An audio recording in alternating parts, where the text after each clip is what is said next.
बोल रहे हैं कि जयराम मातो सीएम के लिए क्यों लड़ रहे हैं, डायरेक्ट पीएम के लिए लड़े।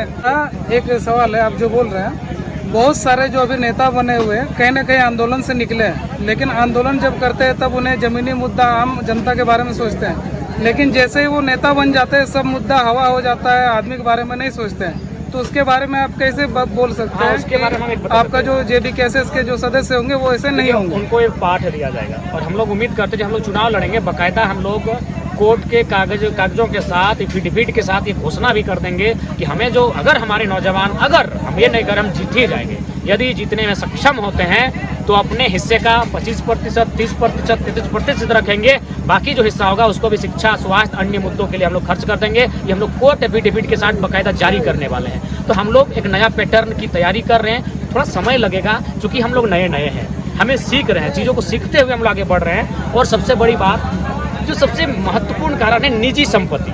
अभी बघमारा की बात करें या फिर जो भी तमाम हमारे विधायक इस क्षेत्र के हैं, जिस दल के हैं, उनका क्या है कि वो निजी संपत्ति बहुत ज़्यादा जमा कर लेते हैं। जब निजी संपत्ति जमा करते जाहिर सी बात है उनसे गैरकानूनी काम हो जाता है, जाने अनजाने में या जानकर।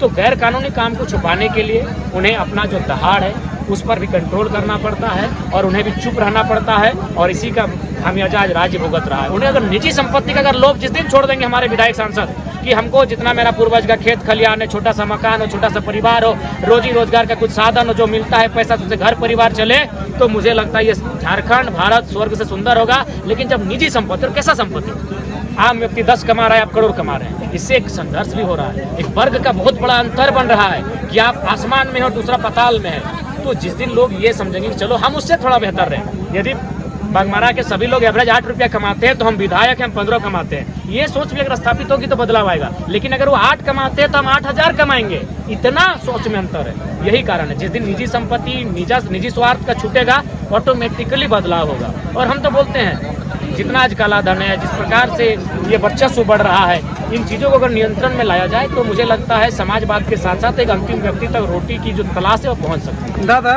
जब से आप राजनीतिक पार्टी का घोषणा की है, आपके विरोध में बहुत सारे आ चुके हैं और बोल रहे हैं कि जयराम मातो सीएम के लिए क्यों लड़ रहे हैं, डायरेक्ट पीएम के लिए लड़े। उनको आप क्या जवाब देना चाहेंगे? देखिए, सबसे पहली बात है, हम लोग किसने कहा कि जयराम मातो सीएम कैंडिडेट? क्या मैंने किसी मन से घोषणा किया है?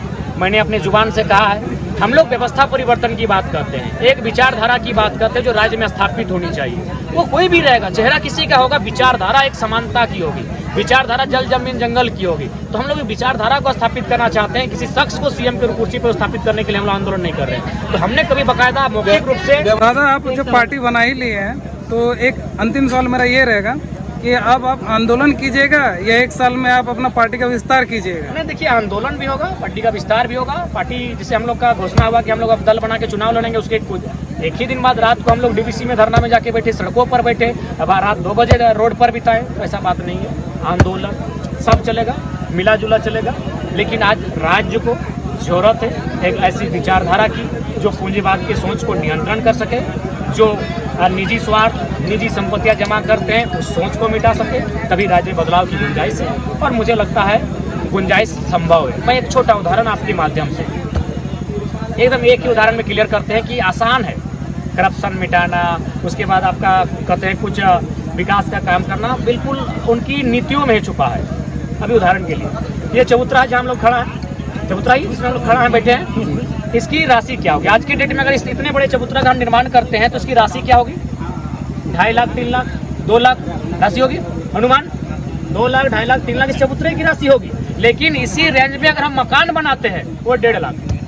थोड़ा सा दिमाग की बत्ती जलाइए मेरे साथियों कि मकान जो उससे कई ज्यादा मेटेरियल लगता है, क्योंकि वो किसी गरीब को बनता है, उसमें गरीब का बनता है, वो 1.5 लाख में बनता है। और चबूतरा या बीडीओ सीओ का बंदर बाट होगा वो 3 लाख में बनता है। इसको प्राक्कलन घोटाला कहते हैं। तो इन छोटी छोटी चीजों को, चूंकि मूर्ख लोग बनते हैं नेता मंत्री, खुद अंगूठा छाप लोग हैं, इन छोटी छोटी मुद्दों को अगर हम लोग देख ले, वॉच कर ले, तो इस देश में सुधार होगा, इस राज्य में सुधार होगा।